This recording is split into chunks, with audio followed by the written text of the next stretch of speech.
É bom a gente sempre recordar que não existem fórmulas mágicas na vida. Para nada nessa vida a gente vai encontrar fórmulas mágicas. A gente sabe que buscar fórmulas mágicas é um jeito que a gente tem de alimentar a preguiça, né? Porque não são poucos os momentos da vida em que a gente se depara com a necessidade de mudar, mas a gente sabe que aquela mudança vai exigir esforço de nós. Então, para não querer o esforço que a gente vai ter que fazer, a gente acaba olhando para o lado para ver se a gente não vai encontrar uma receita mágica de superar aquele momento sem precisar passar pelo sacrifício, pela restrição e pelo esforço. Deus nos ensina que o melhor jeito que a gente tem de ser vencedor é a gente colocar nele a nossa confiança. A gente poder se recordar que a gente tudo pode em Deus, que nós tudo podemos naquele que nos fortalece, como diz a palavra bonita que São Paulo escreve. Só que quando a gente vai precisar compreender essa confiança, nós vamos ver que ela tem desdobramentos. Que confiar em Deus significa acolher uma graça que nos chega, mas também fazer um esforço que depende de nós. A vitória em Deus só é possível assim, quando nós acolhemos a certeza de que nós tudo podemos, mas depois a gente desdobra essa certeza e essa confiança em atitudes concretas que nos encaminham para aquilo que nós dizemos que tudo podemos. Essa é a vitória que Deus reserva a todos aqueles que nele acreditam. Por causa disso, é uma vitória construída aos poucos, em parceria. A iniciativa, a primeira ação é sempre de Deus. Mas nós humanos podemos responder. E a nossa resposta é um jeito que nós temos de caminhar com Deus, de estar com Ele ao nosso lado, de aceitar esta mão que nos segura. E é por isso que hoje nós queremos viver a mística bonita do tudo posso. Pedir que Deus venha nos conceder a graça de nós sabermos aceitar esta mão nos segurando, nos conduzindo, e que ao segurar esta mão nós possamos descobrir qual é a parte do milagre que nós precisamos realizar. É como ensinar um filho a andar, minha gente. Você vai segurar na mão dessa criança, mas ela tem que fazer o movimento dos passos. Não é assim que funciona? Não adianta o pai segurar na mão do filho. É preciso que o filho se encoraje para os primeiros passos. E é bonito ver uma criança aprender a andar, por causa disso, ela vai descobrindo que a mão que segura lhe encoraja a fazer movimentos, lhe encoraja a sair do lugar. Ter confiança em Deus não significa somente segurar na mão, mas significa saber que, apoiado por essa mão, nós estamos possibilitados de caminhar. É por isso que Deus não vem resolver os nossos problemas, mas Ele nos capacita para resolvê-los. Deus não vem viver para nós, Deus não vem viver por nós, mas Ele nos fortalece para que a gente viva de um jeito certo. E quanto mais nós estivermos ligados nele, maior será a nossa garantia de que nós estamos no caminho certo. Muita gente pensa, né? Pergunta às vezes: como é que eu sei, padre, que eu estou no caminho certo? Como é que eu sei que eu estou fazendo as coisas certas? Quando você sente que você está tranquilo com aquilo que você está decidindo e vivendo. A tranquilidade no nosso coração, sabe, é um jeito que Deus tem de nos mostrar o caminho. Quantas vezes a gente precisa tomar decisões difíceis, mas ao tomá-las a gente fica tranquilo? Significa que Deus está falando ao nosso coração através da nossa consciência. Deus está entrando na nossa vida porque nós estamos permitindo, porque nós estamos vivendo essa parceria. Eu estou permitindo que a ação dele encontre em mim uma resposta. E é isso que é bonito. Quando nós vivemos esta parceria no nosso dia a dia, quando a gente não se desprende de Deus. Ser homem e mulher em busca da santidade é isso, né? É a gente viver este constante processo de saber que nós tudo podemos naquele que nos fortalece. Mas que Ele nos fortalece para que a gente possa agir, para que nós tenhamos atitudes concretas, para que nós possamos nos encaminhar para as mudanças necessárias, para que nós possamos fazer a vida acontecer do jeito que Deus sonhou. Por isso que a música da Celina fala de maneira tão bonita: eu quero estar no lugar que Deus preparou para mim. Quanta gente fica infeliz justamente porque está no lugar errado. Às vezes eu fico vendo as pessoas perdidas nas drogas. Não posso acreditar que haja felicidade nas drogas. Talvez você passe por esse problema de ter um vício, né? Um vício que vai consumindo a sua saúde. Será que é esse o lugar que Deus queria que você estivesse? Pensar o estado do nosso coração hoje. Se hoje você tem um coração pesado de ódio, de rancores, pensa comigo. Será que é este o lugar que Deus preparou para você? Será que Deus projetou você com tudo isso que Ele lhe deu para que você fosse dormir hoje com todo esse ódio no seu coração? Para que você desperdiçasse uma boa parte da sua vida odiando, maquinando contra os outros? Será que o projeto que Deus fez para você é que você seja infeliz? Não, nós não podemos acreditar nisso. A infelicidade vai fazendo parte das escolhas que nós vamos fazendo quando a gente vai permitindo que o diabo mete o bedelho na história, né? Não posso crer que Deus nos fez para os insucessos. Deus nos fez para as realizações, para grandes conquistas, para grandes realizações. E realizações humanas, eu não estou falando de realização material, não. Pode até haver uma realização material, mas isso vai ser consequência de uma realização humana. O mais importante, o maior sucesso que a gente pode querer alcançar na vida é a gente ser feliz. É a gente estar satisfeito com aquilo que a gente é. A gente sentir que a gente está no caminho certo, que nós estamos buscando as coisas certas. É isso que pode ser sucesso na vida de alguém. Nós vimos aí, estamos acompanhando até hoje, né? Essa triste morte deste grande astro da música popular mundial. Olha o que foi a vida desse rapaz. Outro dia entraram um pouco mais na intimidade dele, né? Mostraram alguns vídeos, mostraram alguns detalhes de uma vida.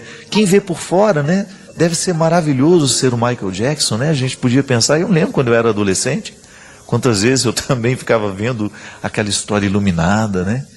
Ficava dançando igual ele, né? A gente paga uns micos assim, Cristo. E depois você fica, quando morre, né? É que você fica pensando, meu Deus, esse rapaz passou boa parte da vida dele recluso, sem o direito de ser uma pessoa comum. Hoje, quando eu voltava lá de Andradina, onde eu estava ontem, eu conversava com a Léo, pessoa que está do meu lado há mais de 10 anos, acompanhando o meu ministério, acompanhou desde o primeiro momento quando eu comecei a fazer shows, quando eu comecei a trabalhar com a música católica. E às vezes essa coisa de ser famoso retira da gente direitos simples, bobos, né, pequenos, né, de você ficar lá no aeroporto esperando o avião, como toda pessoa comum, sentado, batendo papo com os amigos, tomando um café. Às vezes a gente perde o direito disso, mas claro, a gente vive numa escala muito pequena, né? Mas veja o que foi a vida do Michael Jackson. Quantas pessoas olharam para aquele homem e pensaram, esse homem é um homem de sucesso. Mas que sucesso é esse que retira dele o direito de ter amigos? Que retira dele o direito de ser uma pessoa comum? Que retira dele o direito de ter prazeres simples, pequenos. Sucesso é a gente ser feliz. Será que esse rapaz conseguiu ser, mesmo tendo todo esse reconhecimento mundial, internacional? Quantas pessoas famosas se queixam disso? Alcançaram a fama, mas não alcançaram a realização pessoal. Eu costumo dizer que meu pai nunca apareceu nas manchetes dos jornais. Meu pai foi um homem simples, um pedreiro. Trabalhava com construções a vida inteira. Mas eu posso dizer que o meu pai foi um homem de sucesso. Porque eu reconhecia nele esta alegria de ser quem ele era. Apesar de ter limites, apesar de ter defeitos. Mas o meu pai era um homem que tinha satisfação de chegar em casa ao final do dia, depois de um trabalho duro, de pegar lá a sua lixa, de ficar cuidando das mãos. Meu pai era um homem muito vaidoso, sabe? Trabalhava no serviço pesado, trabalhava com cal o dia inteiro, com cimento o dia inteiro, mas ele tinha um cuidado com aquelas mãos, e eu ficava vendo, hoje, né, quando me recordo daquela cena que eu via todos os dias, do meu pai cuidadosamente cuidando dos calos que o trabalho deixava na mão dele, cuidado que ele tinha com o cabelo. Meu pai morreu com 63 anos, com a cabeça quase que não tinha cabelo branco, mas não é que ele pintava, não, era a genética boa dele mesmo, um homem vaidoso, um homem bonito. Fico lembrando, né, daquelas cenas que eu via. Aquilo sim é um homem feliz, né? Pobre, simples, trabalhador, mas feliz com a profissão que ele tinha. O meu pai tinha prazer de trabalhar. Eu me recordo lá em Formiga, onde eu nasci, né? Onde a minha família cresceu, onde tenho os meus familiares até hoje. Quantas vezes na mesa da casa, na cozinha da nossa casa, eu vi os engenheiros batendo um papo com meu pai, trocando ideia. Senhor Natinho, o senhor acha que esse cálculo aqui dá certo? E ele, não, preciso de mais disso, preciso de mais aquilo. Meu pai nunca estudou, mas ele tinha o conhecimento prático de uma construção. E nisso estava a realização dele. Ele era feliz fazendo o que ele fazia, mas antes disso, ele era feliz sendo o seu Natinho, que era como era conhecido de todos nós. Um homem realizado. É o que às vezes falta para nós, minha gente. Quantas vezes eu encontro as pessoas lutando pela estabilidade financeira, mas esquecendo da satisfação pessoal? Eu já brinquei aqui, né? Você já viu quantas pessoas estudam para fazer concurso? Ah, eu quero ser funcionário público. Aí você pergunta, mas é isso que você quer para a sua vida? Ah, é um caminho mais estável que a gente encontra, né? Tá certo que você tem o direito de querer a sua estabilidade, mas não esqueça que estabilidade não traz felicidade para a gente. Felicidade e sucesso é você ter prazer de ser quem você é, de fazer o que você faz, porque o fazer é um desdobramento do ser. Eu me identifico com a minha profissão, e cada vez que eu exerço a minha profissão, eu sinto que eu estou colocando aquilo que eu sou. É disso que essa música fala. Tudo posso naquele que me fortalece. Tem muita gente que não chega lá, que não chega ao sucesso, que não chega à realização, porque não acreditou no tudo posso. Quantas vezes, por causa da nossa pobreza, por causa dos nossos limites materiais, a gente deixa de sonhar? Deixa de chegar ao lugar que Deus quer? E volto a dizer, você não foi projetado para ser pouquinho, não.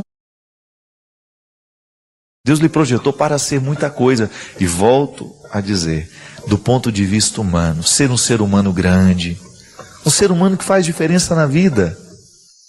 Olha para tanta coisa que Deus esqueceu em você e fez questão de esquecer, porque Ele quer que você seja como Ele é.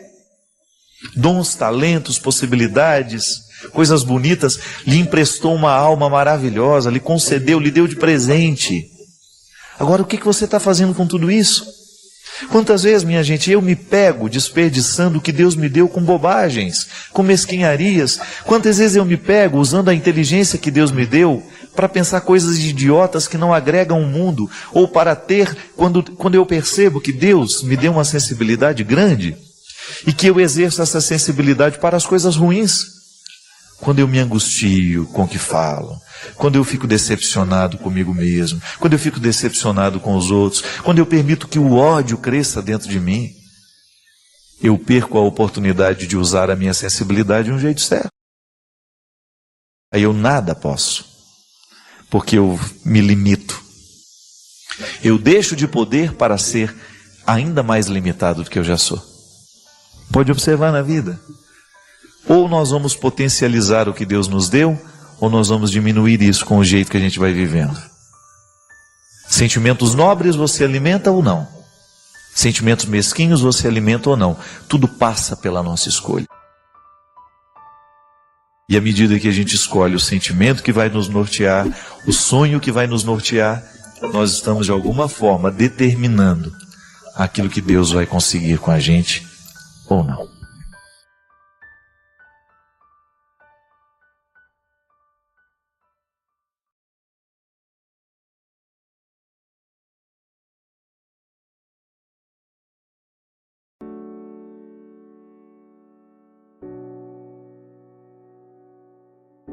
Amor próprio é também saber distinguir o que deve ser seu, o que não deve ser seu. Amor próprio também é saber lhe dizer: eu dou certo com você, eu não dou certo com você. Amor próprio é isso. Tem bilhões de pessoas no mundo, você não precisa ser amigo de todo mundo, você só precisa ter respeito cristão.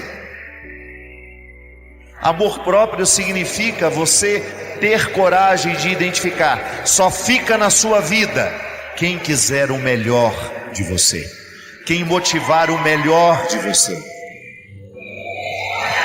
Só vai ficar na sua vida, na experiência da conversão, de se amar e de sentir-se amado por Deus, só vai ficar na sua vida quem quer para você pelo menos um pouquinho do que Deus anda querendo.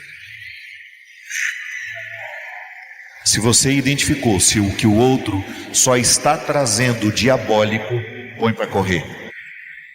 Lá em Mateus 25, Jesus disse que Ele nos deu todos os poderes de fazer o que Ele fez e ainda mais, inclusive o de expulsar demônios.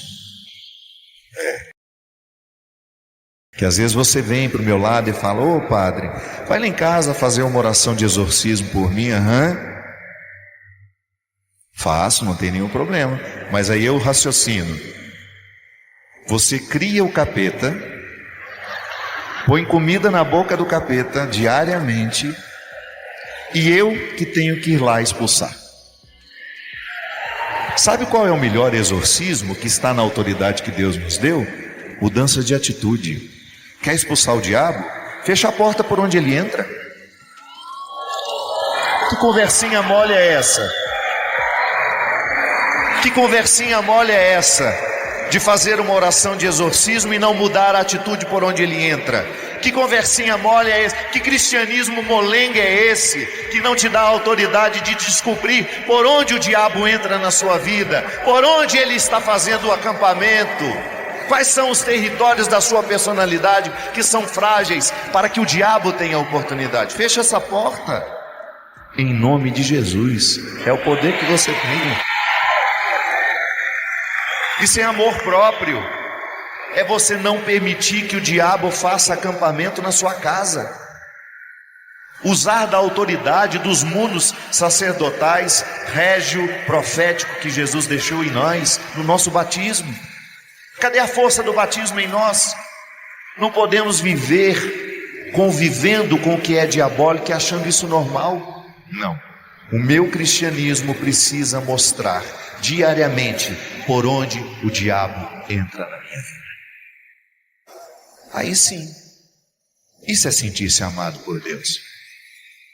Que você olha nos olhos dos que querem te destruir e você fala: afasta-te, porque este território aqui é santo e ele já está consagrado, e eu sei exatamente o que eu quero extrair de mim. Eu só quero extrair coisas boas do meu coração.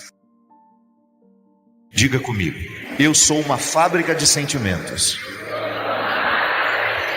Eu posso fabricar amor, mas também posso fabricar ódio. Uma coisa é certa: não posso fabricar os dois ao mesmo tempo. Ou eu amo, ou eu odeio. Simples. Tá bom. Agora é escolher se você será uma fábrica de amor neste mundo, ou se você escolherá ser uma fábrica de ódio neste mundo. Se você escolherá cultivar o demônio, ou se você escolherá exorcizar. Se você escolherá se amar porque Deus ama você, ou você vai continuar neste pessimismo crônico de achar que Deus não quer nada com você.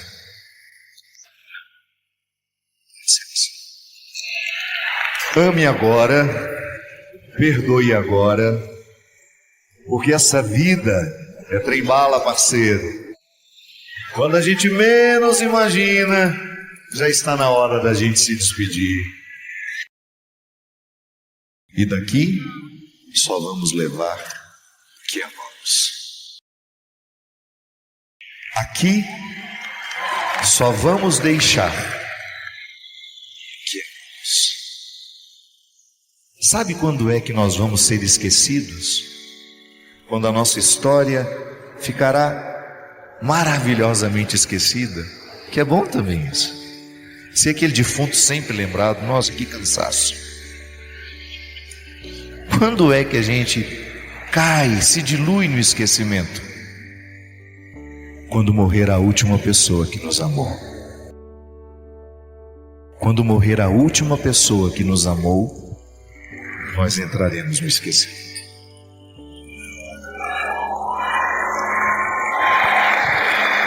Entraremos no esquecimento humano, mas estaremos na eternidade, que é só amor.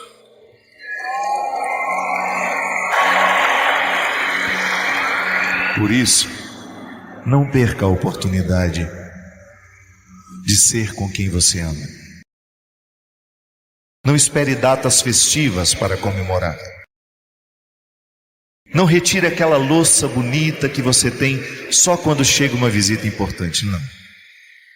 Gaste tudo o que você tem, porque o amor é agora. Não economize absolutamente nada com aqueles que você ama.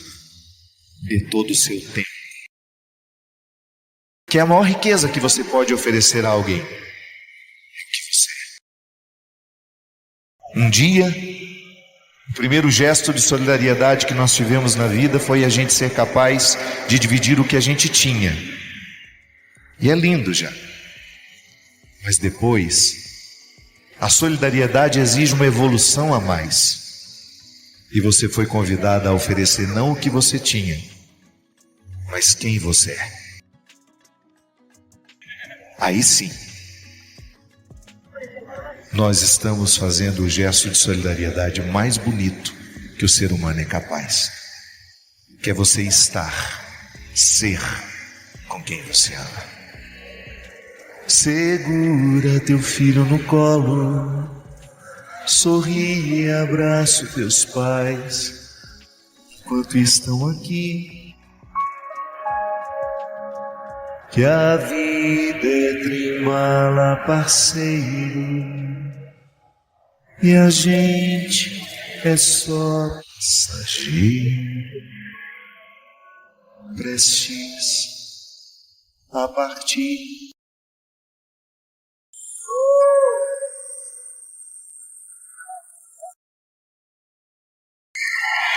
As suas alegrias te levaram a lugares muito bonitos, mas quem te fez crescer foram as suas lágrimas.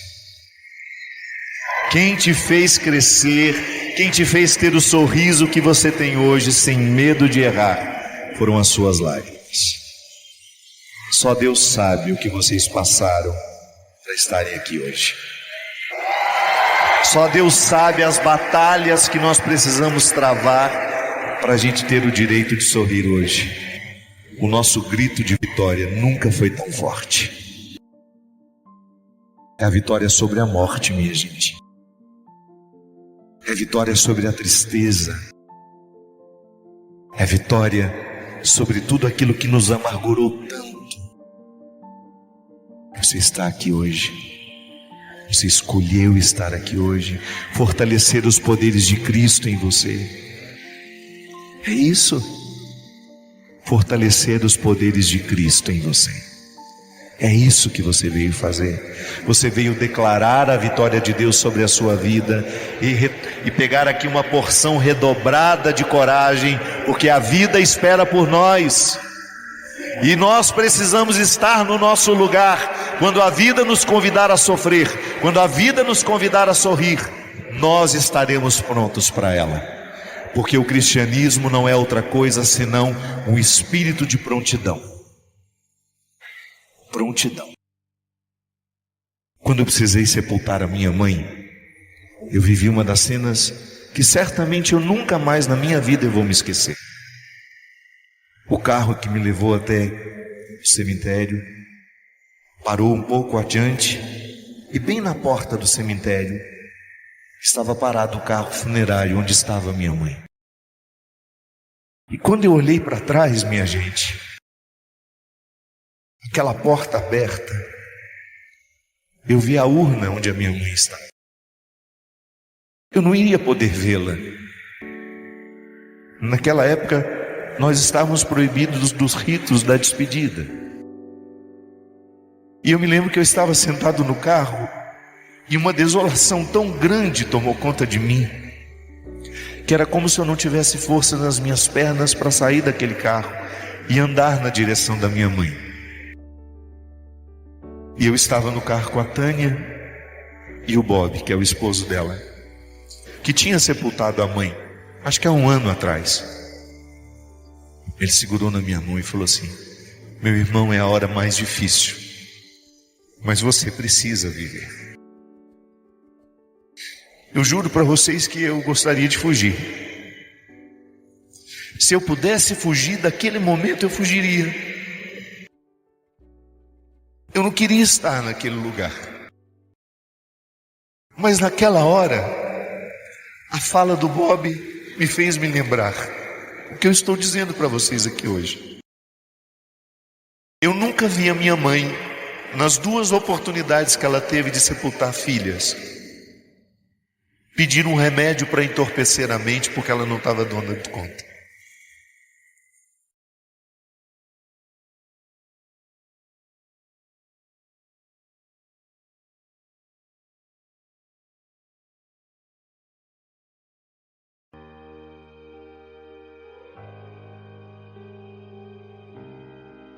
Boa noite, Luiz. Boa noite.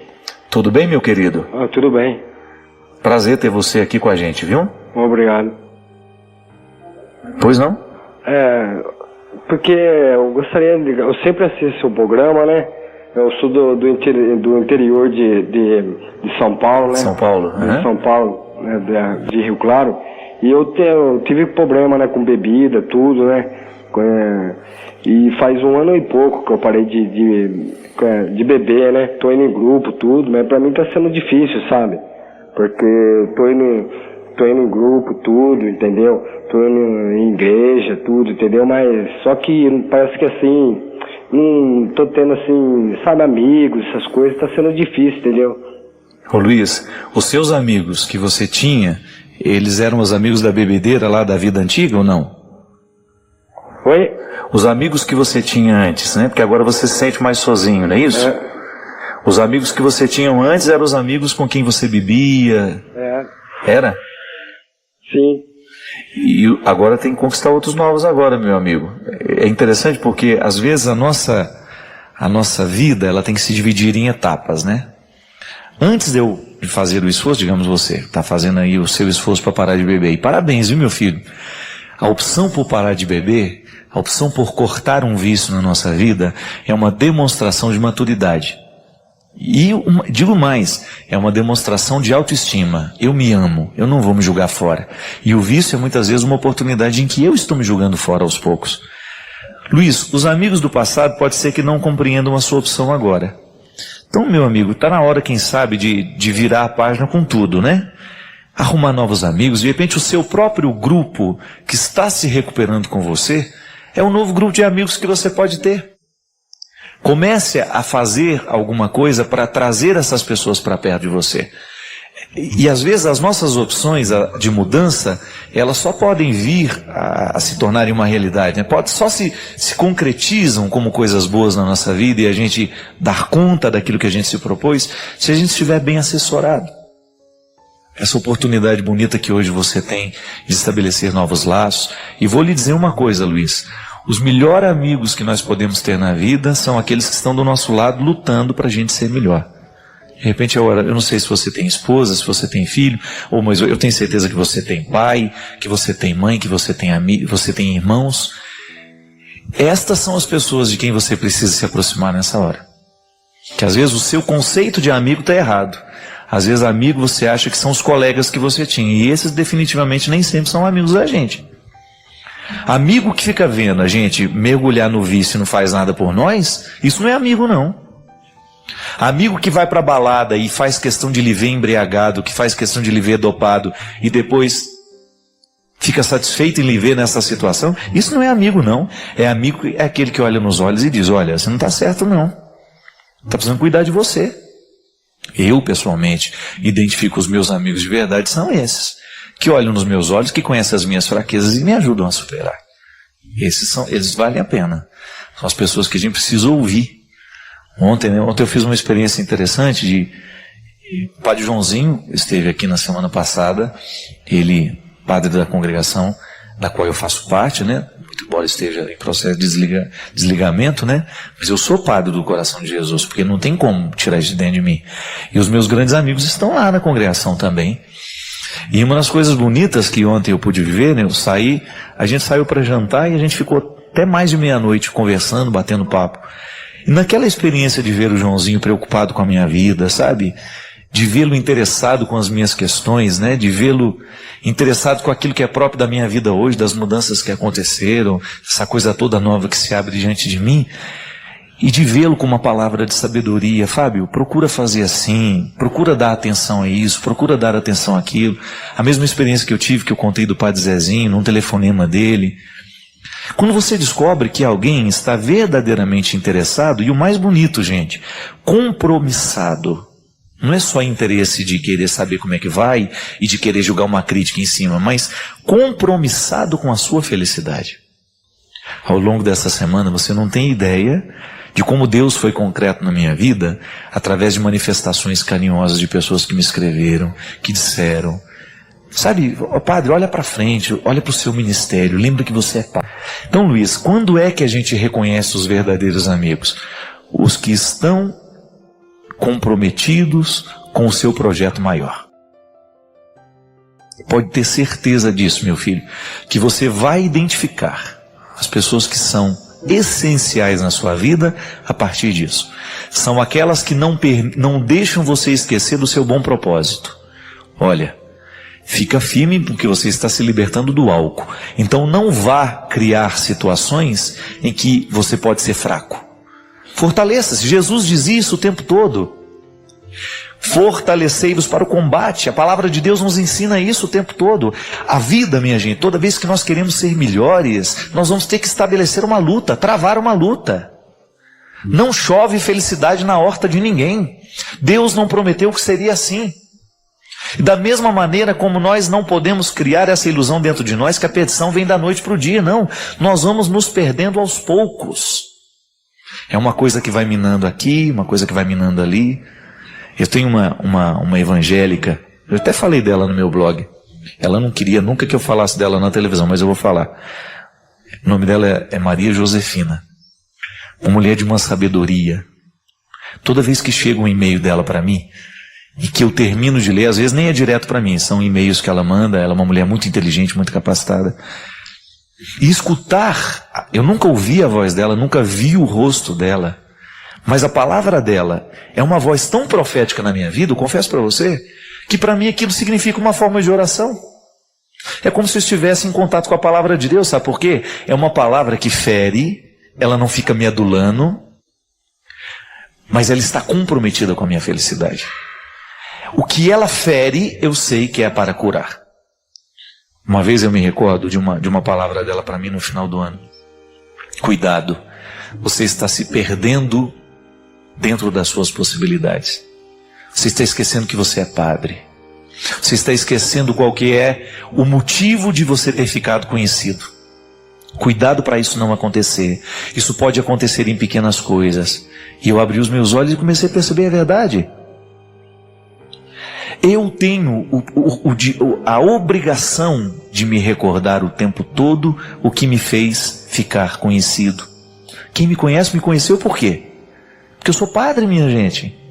É esse solo aqui, ó, que me evidenciou para o Brasil. Você acha que eu fiquei famoso por causa de Rede Globo? Por causa do programa que eu apareci na Globo? Por causa da propaganda que apareceu na Globo? Imagina, isso, o que me fez acontecer dentro do contexto em que eu estou acontecendo é esse solo aqui.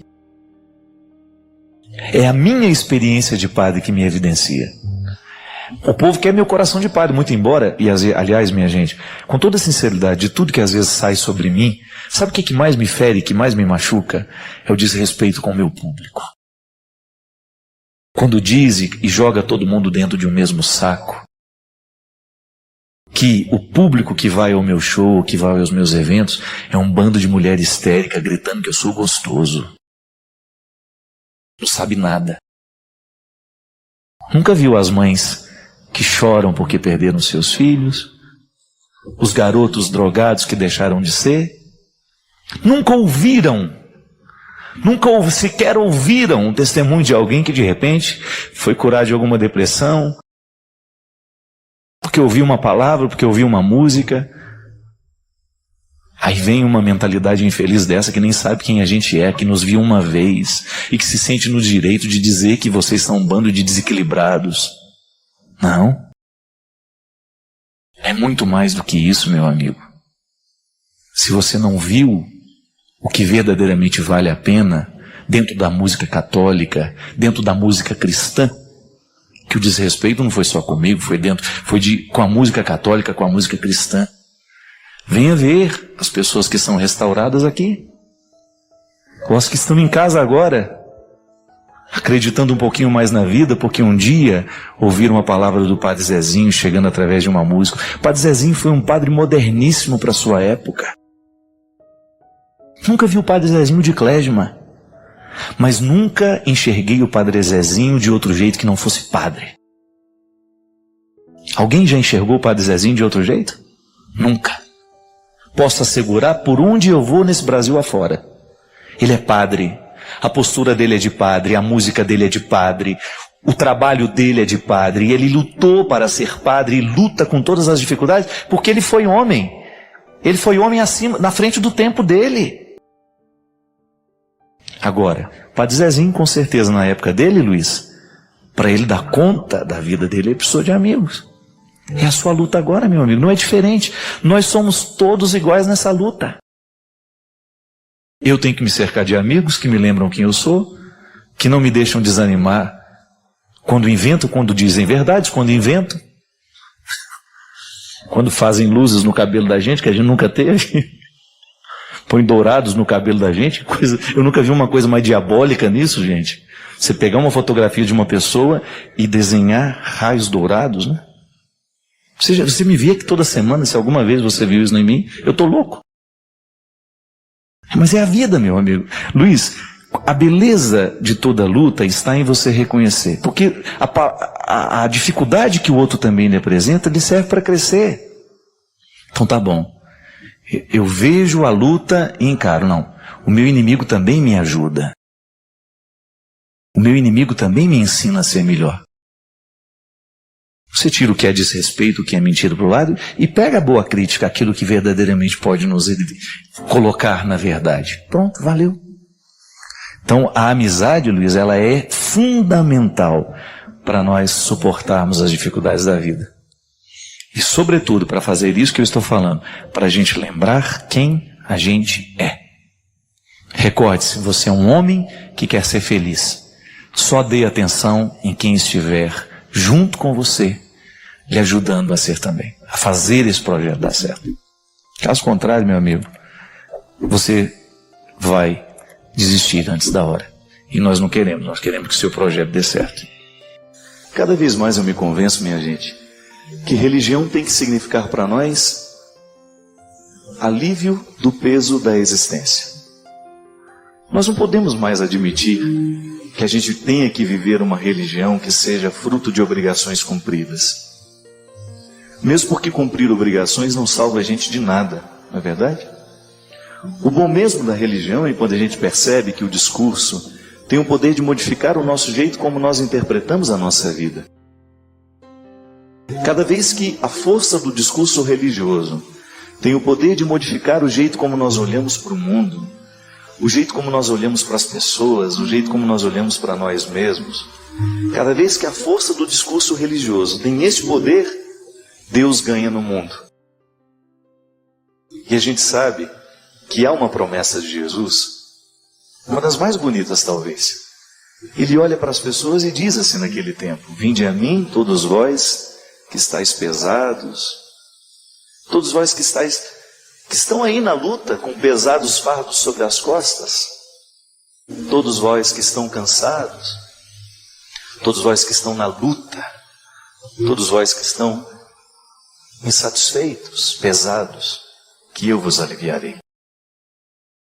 É bonito a gente pensar que quando Deus retira o peso de tudo aquilo que nos atrapalha, a gente fica mais livre para amar, a gente fica mais livre para ser a gente mesmo. É sempre muito difícil a gente ser o que a gente é, com todos os pesos que a vida colocou sobre nós. Eu pessoalmente penso que é sempre bom a gente fazer aquela faxina da alma, né? Quando a gente começa a jogar fora os nossos excessos. E uma delas é a culpa. É impressionante o quanto que nós encontramos pessoas paralisadas com a culpa. Culpa de erros passados, culpa por uma história que não conseguiu viver direito, por coisas que não conseguiu realizar. Retirar a culpa é como se nós tivéssemos retirado o poder de correntes pesadas que muitas vezes impedem aquela pessoa de ir adiante. Eu não sei se você já assistiu, mas há um filme que eu gosto muito que se chama A Missão. Um filme que fala justamente da presença dos jesuítas no Brasil, do processo da colonização. Há um personagem muito interessante naquele filme, que faz uma experiência de cometer um crime, e depois daquele crime, ele se impõe um fardo muito pesado. Ele quer purificar todos os pecados dele, todo aquele peso da culpa que tinha aquele assassinato no coração dele, ele quis aliviar aquilo carregando um fardo sobre as costas, mas um fardo concreto. Ele fez como se fosse uma imensa mochila, com todos os pesos que ele pudesse colocar ali, e ele se colocou a caminho, com aquele peso, quase que curvado. Ele sabia a razão de carregar aquilo. Quem olhava de fora não sabia por que ele estava carregando aquele fardo tão pesado. E é uma cena bonita, quando já quase no final do filme, depois daquele personagem ter vivido boa parte do filme com aquele peso sobre as costas, só tirava para dormir e toda vez que recomeçava a caminhada, ele jogava aquilo sobre as costas novamente e ia. Havia um momento brilhante, uma cena linda, em que ele está no desafio de subir um penhasco, que ele estava dentro do contexto dos missionários, né? Ele se tornou um missionário também. Ele estava subindo aquele penhasco perto de uma cachoeira, e chegou um determinado momento em que a vida dele ficou na decisão. Ou ele julgava aquele peso que ele tinha sobre as costas e sobrevivia, ou ele iria morrer, porque ele não conseguiria mais segurar o peso de tudo aquilo, porque estava tudo jogando para baixo. Estava num penhasco, precisando chegar até o final, só que aquele peso era demais para ele continuar. Estava escorregadio e ele não tinha como chegar até o topo. E naquele momento, é bonito porque toda a vida dele passa na cabeça dele. Desde o momento em que ele assassinou aquela pessoa, desde o momento em que ele decidiu colocar aquele fardo sobre as costas, tudo aquilo foi passando como se fosse um filme. Ele olhando para o perigo de morrer, para o perigo de despencar dali, então ele precisou tomar uma decisão. Ou ele iria permitir que aquela culpa o matasse, ou ele iria permitir que aquele momento crucial o libertasse de tudo que deu errado na vida dele. Já que aquele fardo que ele carregava sobre os ombros era metáfora de uma vida que não deu certo. Aquele fardo significava toda a culpa que ele tinha dentro do coração dele. Toda uma soma de vida que não deu certo, que aquele fardo representava. E então, minha gente, querendo viver e descobrindo ali naquele momento que ele merecia chegar até o topo, que ele merecia sair daquela situação de perigo são e salvo, ele resolve jogar fora. E é uma cena linda. Quando ele vai tomando coragem e com muito cuidado para que não despencasse de lá, ele vai se libertando daquele fardo, até o momento em que sai dos ombros dele e ele vê aquilo rolando pelas pedras abaixo.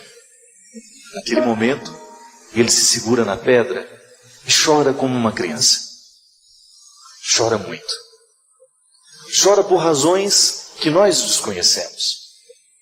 Chora no desejo, quem sabe, de viver o agradecimento daquela hora. Chegou no momento em que ele estava diante de um impasse. Ou ele continuava se culpando, ou ele continuava carregando aquele fardo de uma vida que não deu certo, ou ele iria sobreviver. E ele preferiu sobreviver. Eu fico pensando que às vezes a vida faz a mesma coisa com a gente. Não são raras as vezes em que nós também estamos nos penhascos da existência e os pesos dos nossos erros são tão grandes sobre nós que nós precisamos fazer uma escolha. Ou a gente se liberta daquele peso, ou a gente não vai viver. Se a gente não se libertar do peso naquele momento da escolha, a vida não dá certo para nós. E como diz a música, eu sei que não é fácil falar de perdão. E eu não estou falando do perdão ao outro, não. Porque até mesmo antes de nós praticarmos o perdão com o outro, a maior dificuldade é a gente perdoar a gente mesmo. E eu acredito cada vez mais nisso. Nós só somos capazes de amar alguém à medida em que a gente se ama. Nós só poderemos perdoar alguém à medida em que a gente se perdoa.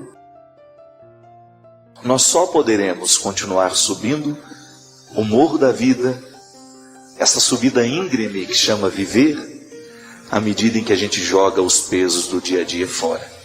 À medida em que a gente não permite que eles venham se tornando um peso, um fardo sobre nós. Hoje mesmo, hoje você viveu tanta coisa, eu não sei se foram levezas, se foram pesos.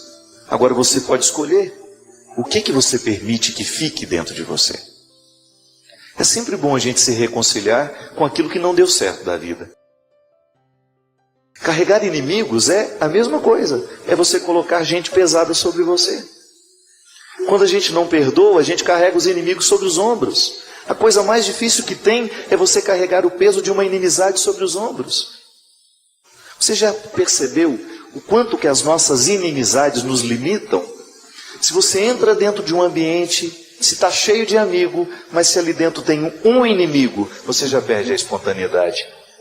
É o peso no ombro. Por isso que eu sempre digo, vale muito mais a pena perdoar, porque o perdão nos liberta. Não carregue peso de inimizade sobre você. Pode ser que você esteja aí há 20, 30 anos carregando peso de inimizades que não valem a pena. Para que você vai pesar isso sobre os seus ombros se você pode viver mais leve? Às vezes outras pessoas têm o peso de escolhas erradas que fez na vida. Não tem coragem de corrigir as escolhas erradas que fez. Aí ela vai se culpando, vai se tornando uma pessoa infeliz e vai deixando de fazer o que queria fazer da vida para viver justamente o peso do que ela não queria. Joga fora. É sempre tempo para a gente recomeçar. Outro dia encontrei uma senhora que confessou para mim que ela se motivou a estudar piano aos 65 anos de idade. Eu achei bonito aquilo. Falei, mas por que a senhora escutou, ou a senhora resolveu estudar piano aos 65 anos de idade? Ela virou e falou assim, porque padre, uma vez eu escutei o senhor pregando sobre uma música que falava que os sonhos não envelhecem.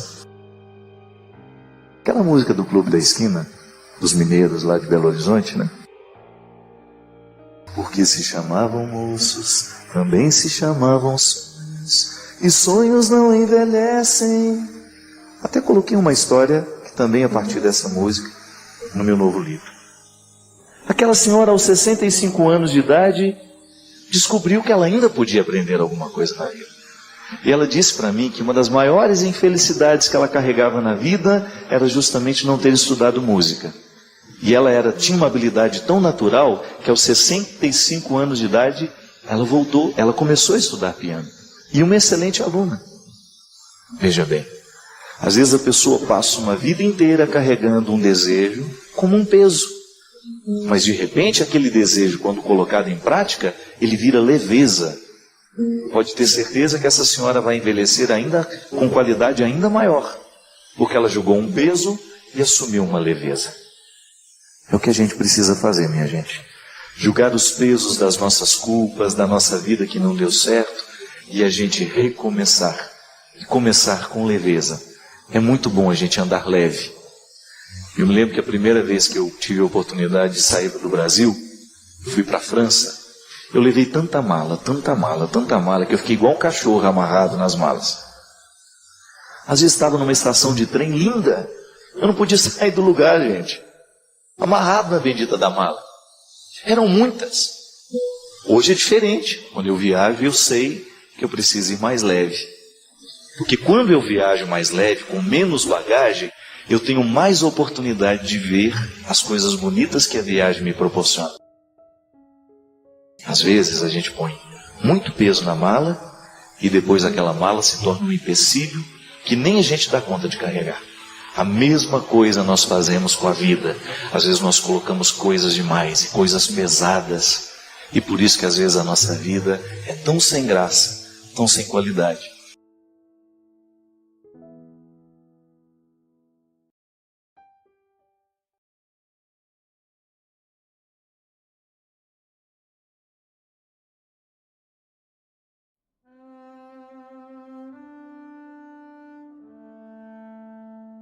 Se você escuta o trem-bala, você percebe que esse trenzinho passa pelas veias do seu coração e vai te fazendo um monte de perguntas sem nenhuma interrogação. É apenas a menina concluindo. Não é sobre isso o mais importante. Não é sobre chegar. É perceber o caminho. Não é ter o dinheiro, mas é perceber que de fato, qual é a alegria que ele pode me trazer. E aí você entra na dimensão da riqueza que não é material. Porque o nosso tempo nós o gastamos muito na edificação de questões materiais. Pode observar. Muito pouco tempo nós dedicamos às nossas riquezas imateriais. É o amor, é o perdão, é o crescimento interior, é a leitura. Eu me dedicar a ler um livro para permitir que aquele conhecimento venha me agregar. Isso é imaterial. É o que não se rouba de nós. E é o que o professor Leandro provocou em todos nós que estávamos lá, com aquela aula magna, com uma cultura invejável.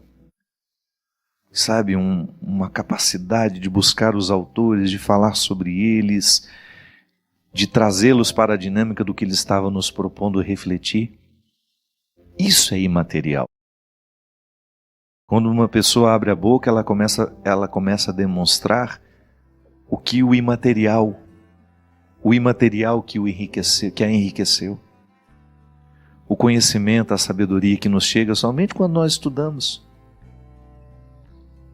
É sobre isso tudo. É sobre a riqueza que nós não podemos contabilizar com os números, nem tampouco no extrato de um banco.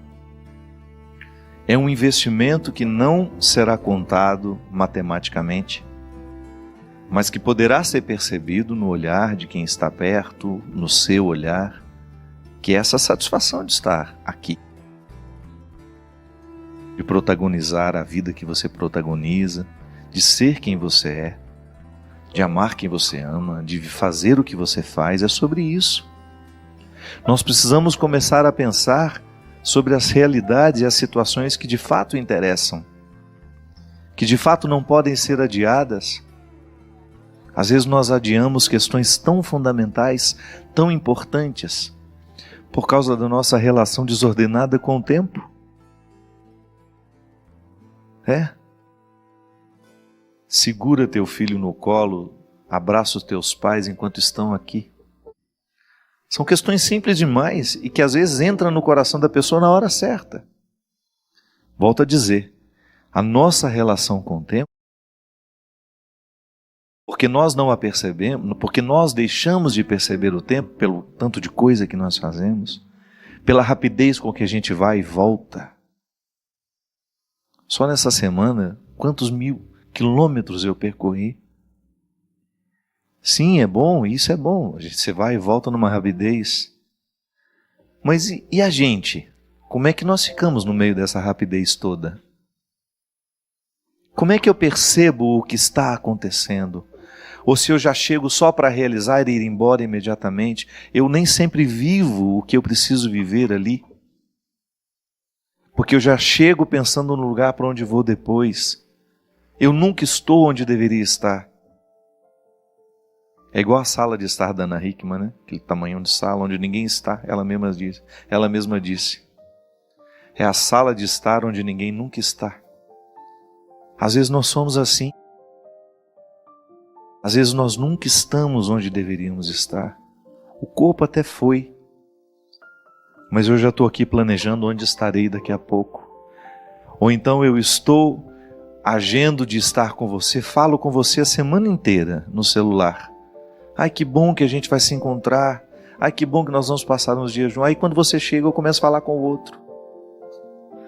Não percebo que você chegou. Ou então o encanto de você ter chegado só dura nos primeiros momentos.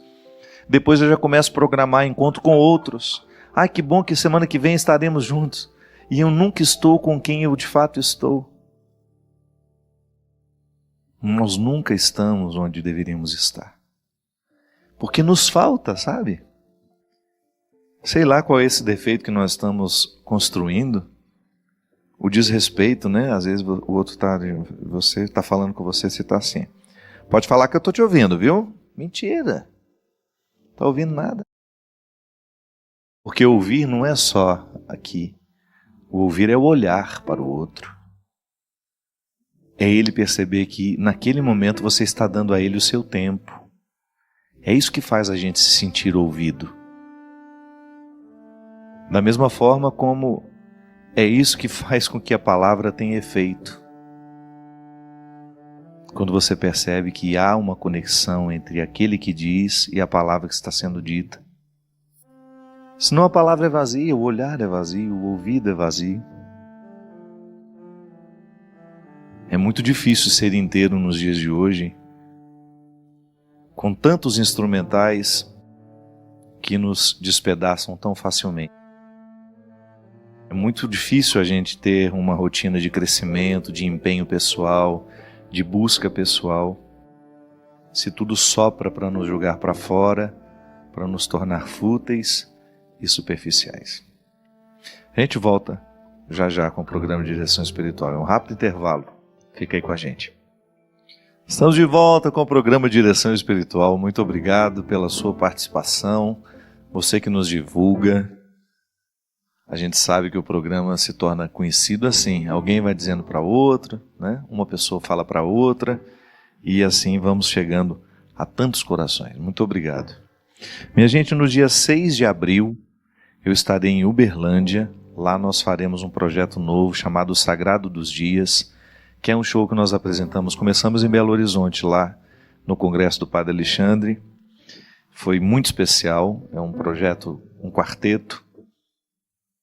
Nós vamos levar esse projeto a Uberlândia no dia 6 de abril. No dia 7 eu estarei em Campinas. Lá é o show com a banda. Chama A Estrada Sou Eu. Será às 22 horas, é um pouco mais tarde. E é lá no Centro de Exposições Expo Dom Pedro. Você que é de Campinas, tem muito tempo que eu não vou aí, vai ser uma alegria poder voltar. Você é nosso convidado, você aí da região de Campinas, quiser estar conosco, programe a sua caravana, venha para a gente ter uma noite muito especial. Você pode comprar o seu ingresso pelo ingressorapido.com.br ou então na bilheteria da Expo Dom Pedro. Campinas e região, então, dia 7 de abril, às 22 horas, no Centro de Exposição Expo Dom Pedro. E no dia 8, o nosso encontro é em Ribeirão Preto, com esse povo tão querido que sempre me recebe tão bem. Dia 15, em Santa Maria. No dia 16, em Frederico Westphalen.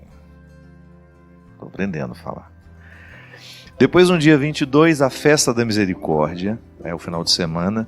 No sábado, eu estarei aqui à tarde para celebrar a missa das 16 horas, não é isso? Ou é às 15? É 16 mesmo. Às 16 horas nós teremos a missa. À noite nós teremos 2 programas de direção ao vivo aqui. Um gravado e o outro ao vivo. Não, nenhum dos 2 é ao vivo, gente. É sábado, não pode ter programa ao vivo. Tem a reprise. Não estou tão assim equivocado. Mas nós gravaremos 2 programas lá no auditório. Você vai chegar, você vai se informar como é que você vai fazer para ter acesso. É uma senha, alguma coisa assim, né? No dia. E no domingo, amanhã, na parte da manhã, eu vou fazer o lançamento do CD Clareou. Estou muito feliz. A Sony fez uma parceria com a Canção Nova e esse CD vai nos ajudar a pagar as contas aqui do mês, Canção Nova, para fechar o projeto da M Almas deste mês. O meu CD vai ajudar, se Deus quiser. Então você, se vier, vai ter a oportunidade de levar o CD autografado e também levar para alguém que você queira presentear. O CD vai ajudar nas contas do mês. Esse projeto novo vai cumprir esse papel aqui também. Estamos muito felizes, a Festa da Misericórdia é sempre muito especial. Você é convidado nos dias 22 e 23 de abril para estar conosco. A gente estava falando aqui das dificuldades que nós enfrentamos com essa vida tão corrida, né? E uma menina tinha acabado de me mandar aqui uma mensagenzinha no Twitter dizendo: Padre, eu não tenho muitas vezes a percepção do tempo. É isso. Eu não tenho a percepção do tempo e o meu prejuízo é justamente não ver os meus filhos crescerem. É verdade.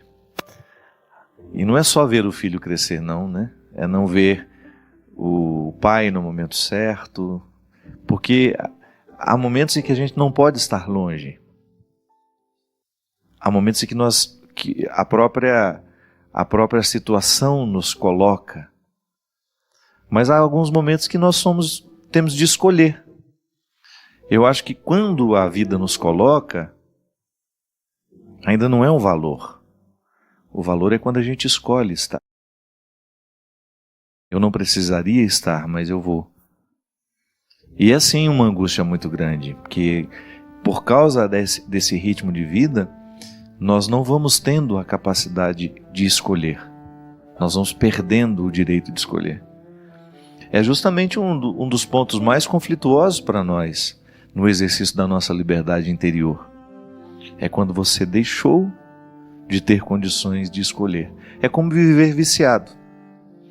O viciado ele vai ficando, à medida que a toxina vai entrando na sua corrente sanguínea, ela vai criando uma dependência e, naturalmente, a pessoa deixa de ser livre para escolher aquela droga. É o organismo que pede, o organismo ficou dependente, perdeu a liberdade, porque eu escolho. Da mesma maneira como eu sou dependente da água. Eu não posso eu vou escolher beber a água. Não, às vezes eu tenho sede, mas às vezes eu escolho beber sem sede. Mas o meu corpo precisa da água. Mas a água me faz bem. A água é um nutriente. Ela vai me hidratar. Ela tem o poder de me nutrir, de me trazer vida. Agora uma droga não. E porque eu estou dependente daquela droga, eu vou ficando cada vez menos livre. O hábito também nos vicia, minha gente. Nós vamos ficando viciados em hábitos ruins. E quanto mais a gente vai ficando viciado, mais nós vamos perdendo a liberdade. E você tem toda a razão, porque a não percepção do tempo nos priva de viver as coisas mais especiais da vida.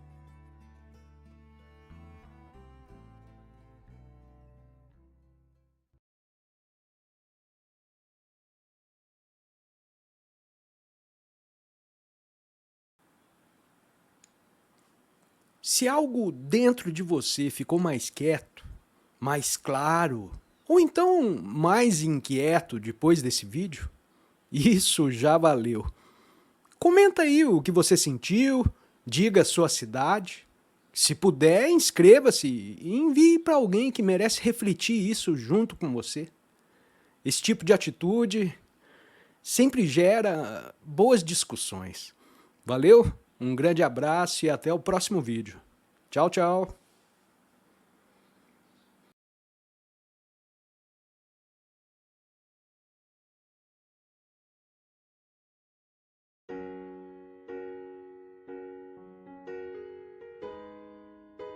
Como é que Deus nos cura? Aliás, a melhor forma de curar alguém é amando. O amor tem o poder imenso de entrar no coração da gente, modificar os nossos pensamentos. E depois que modifica os pensamentos, muda naturalmente o que nós sentimos. O que você sente é um fruto do que você pensa. Por isso que São Paulo dizia de maneira tão sábia que a conversão começa na mente. É aqui que nós modificamos o que sentimos. Não dá para modificar o que sente para depois modificar o que pensa. É sempre o contrário, o caminho é outro. Modifica o que você pensa, purifica os seus pensamentos e os seus sentimentos serão naturalmente mais ordenados e harmoniosos. É por isso que as curas que Jesus realizava começavam sempre na mente. Ele olhava para aquela pessoa e restituía nela, dava a ela uma nova forma de se pensar. Sim, Madalena foi assim.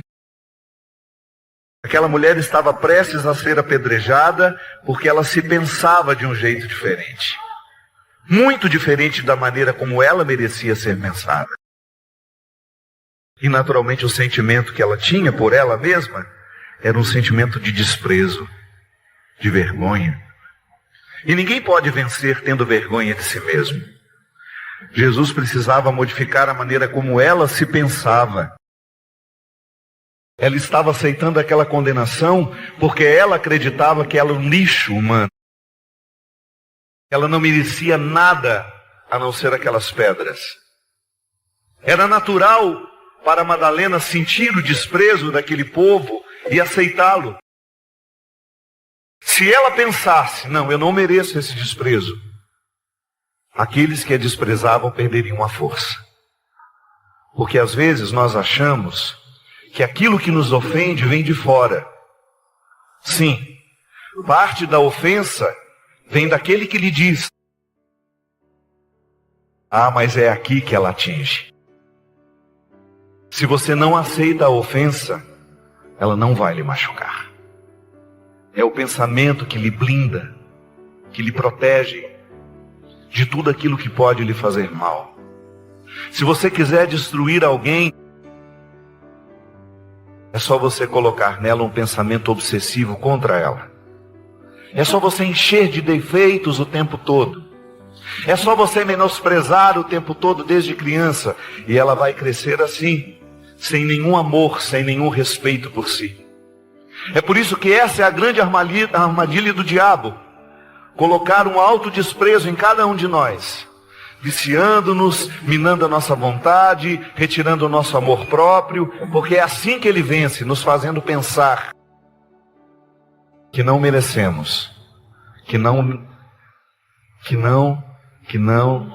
e vários outros que não. Modifica a maneira como você se pensa, e você vai ter sentimentos mais nobres. Modifica a maneira como você se pensa, e você vai começar a vencer um pouco mais do que tem vencido. Permita que esse mesmo olhar que levantou Madalena, levante você também. Sim, porque todos nós somos vítimas dos nossos pensamentos. Nós nos pensamos muito mal. Eu, como padre, minha gente, eu escuto os bastidores da humanidade. E é impressionante como as pessoas se interpretam muito piores do que elas são. Eu não sei em que momento da vida a gente começa a ter um autodesprezo e a gente vai disfarçando isso, vai maquiando, mas ele está ali dentro, matando-nos, retirando-nos o vício, a vida, viciando-nos naquilo que nos destrói. Como é contraditório você ver uma pessoa escolhendo aquilo que lhe mata. Com todo respeito àqueles que fumam, àqueles que bebem, é uma insanidade você jogar para dentro de você uma substância que você sabe que lhe mata, que não favorece em nada o seu organismo, uma fonte de doenças. É impressionante como nós nos habituamos àquilo que nos mata, quando você permite a preguiça tomar conta do seu corpo. Quando você vai ficando cada vez mais sedentário, sem vontade de cuidar de você. Oh, meu Deus! Você é o seu maior patrimônio. Se você não se ama, se você não se cuida, você não vai poder fazer isso com os outros. Em algum momento da vida a gente começou a se desprezar, a gente começou a dar justificativas, tudo porque pensamos assim. E você começou a sentir um sentimento que não lhe favorece. Conversão é a gente modificar os nossos pensamentos para que esses pensamentos comecem a brotar e gerar sentimentos que nos edificam. Eu olho para vocês daqui de cima e vejo um bando de gente igual a mim. Erramos nas mesmas causas, pelas mesmas causas, sofremos pelos mesmos motivos e nos alegramos pelos mesmos. Eu estou aqui há mais ou menos uma meia hora. E vocês já me aplaudiram muitas vezes, desde que eu pisei aqui. Uma manifestação de carinho, de respeito, de reverência àquilo que eu faço, àquilo que eu sou, àquilo que eu canto, àquilo que eu falo. Eu me sinto muito amado assim. Mas eu olho para você e sinto vontade de lhe fazer a mesma coisa. Eu não sei quando é que você foi aplaudido pela última vez. Mas eu olho para você e eu vejo uma pessoa que precisou vencer muitas batalhas para ser quem você é.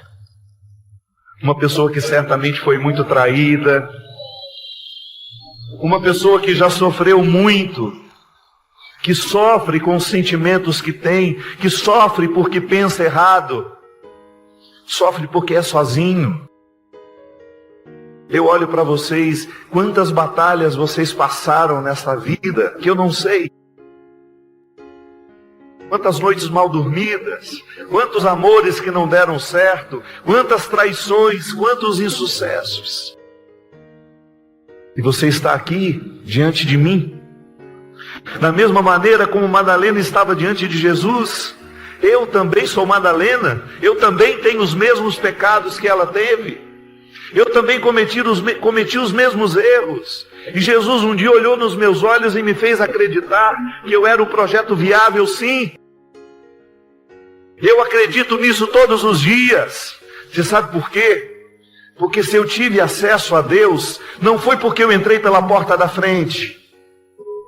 Eu, graças a Deus, sempre fiz parte dos excluídos, daqueles que não eram muito acreditados. Aqueles que driblaram a segurança e entraram porque sabia que merecia estar ali.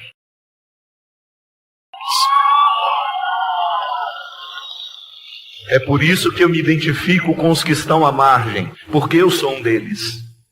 E esse Deus que eu conheci através de Jesus nunca deixou um coração à margem. Ele teve um especial apreço pelos que se desprezavam, pelos que não sabiam acertar o caminho. Ah, minha gente, se Jesus olhou assim para tanta gente, por que não pode olhar para mim e para você? Volto a dizer, da mesma maneira como você me aplaude, eu gostaria de hoje também aplaudir você. Pela vida que você já viveu, pelos fracassos que você já viveu, pelas vitórias que você já experimentou e pelo direito que você tem de estar aqui dizendo que tudo é dele, o que você acertou e o que você errou.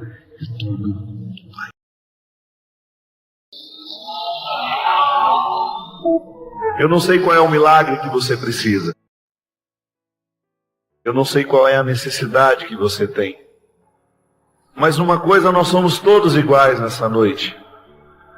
Todos nós precisamos nos pensar um pouco melhor. Você tem muitos pessimismos em relação a você. E isso lhe impede de ir adiante. Você se despreza demais. Tem uma facilidade imensa em colocar os seus fracassos na parede e eu ficar olhando para ele todos os dias. Permita que o Senhor hoje cure os seus pensamentos. E você ficando menos pessimista, você vai começar a acreditar um pouco mais nas pessoas que estão ao seu redor. Permita que hoje o olhar de Jesus arranque o seu pessimismo, o seu autodesprezo, Você precisa se amar. Você é tão bonitinho, tão bonitinha. Deus caprichou tanto em você. Ficou meio barrigudinho com o tempo, mas não tem problema. O amor dele não passa por isso. Essa barriga você perde se quiser.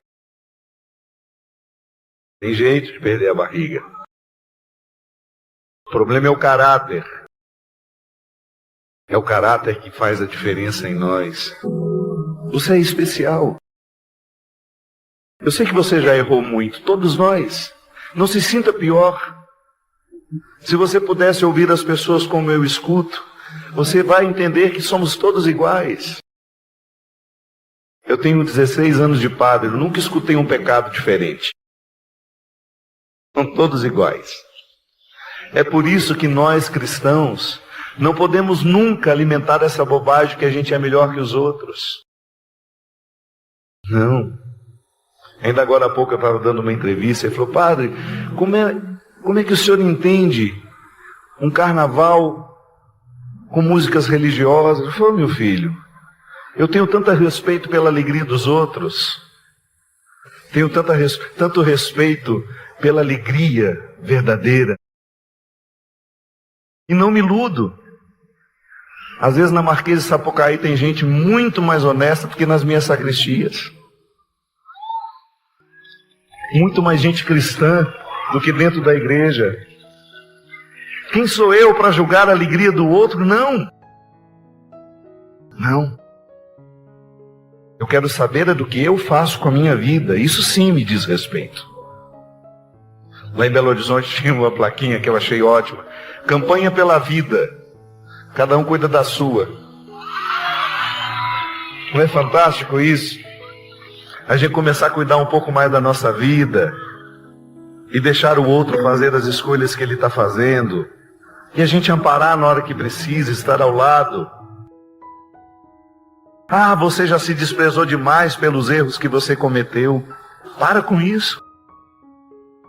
Você é muito mais que seus erros.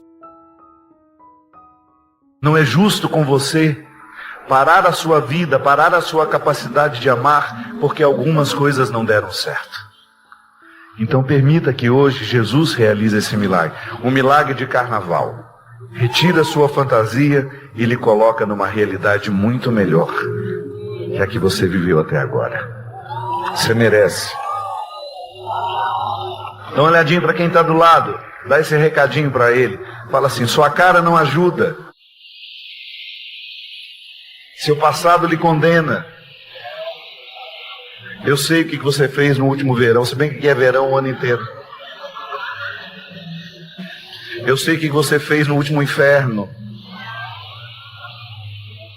Mas hoje eu tenho uma boa notícia para lhe dar. Agora olha bem nos olhos dessa pessoa e diz assim: Deus ainda não desistiu de você. E não pretende desistir. Cria vergonha nessa cara. Anime-se, porque a vida está apenas começando. Estava dizendo agora que o milagre que Deus realiza em nós é curar os nossos pensamentos. E nada melhor para curar os pensamentos que viver rodeado de pessoas que nos amam. Um bom amigo, um bom pai, um bom irmão, não importa qual seja o vínculo. Um bom marido, uma boa esposa, um bom filho, uma boa mãe, um bom pai, bom namorado, boa namorada, que lhe faça pensar diferente. Bom padres também. Alguém que interfira na maneira como você se pensa. Sabe aquela pessoa que passa um sabão na sua cara quando de vez em quando você está precisando? Cria vergonha, mulher. Para de andar atrás dele. Ele não quer saber de você. Que devolve a sua autoestima, né? Termina esse namoro. Isso não é namoro, isso é sequestro. Você merece coisa melhor. Você tem alguém que você ama aqui hoje, que representa um pouco dessa cura que Deus realiza na sua vida? Eu estou vendo alguns andam igual o bando de Mandruvá, né? Aí isso é bom demais. quando a gente vem e a gente sabe que nós estamos rodeados de pessoas que nos querem bem. Se você quiser saber quem é seu amigo de verdade, é só você pensar assim: é meu amigo se me faz ser amigo de Jesus. Se faz essa ponte comigo, é meu amigo de verdade. Briga de vez em quando também, não briga? Não tem jeito, né? Convivência com ela é difícil demais, mas não abre mão dela, né? Isso aqui é o amor, minha gente. O amor não é ajuntar gente perfeita, não. O amor é ajuntar gente que se perdoa. Isso sim é amar. Isso sim é ser amado. Não é a gente ser perfeito, não. É a gente ser amigo do perdão. Doe os braços para o céu comigo, para receber essa bênção nessa noite de transformação dos nossos pensamentos e dos nossos sentimentos. O Senhor esteja convosco. Desça sobre nós a bênção que nos transforma, que nos edifica, que coloca no nosso coração serenidade, nos nossos pensamentos harmonia, que expulsa de nós tudo que possa ser opressor.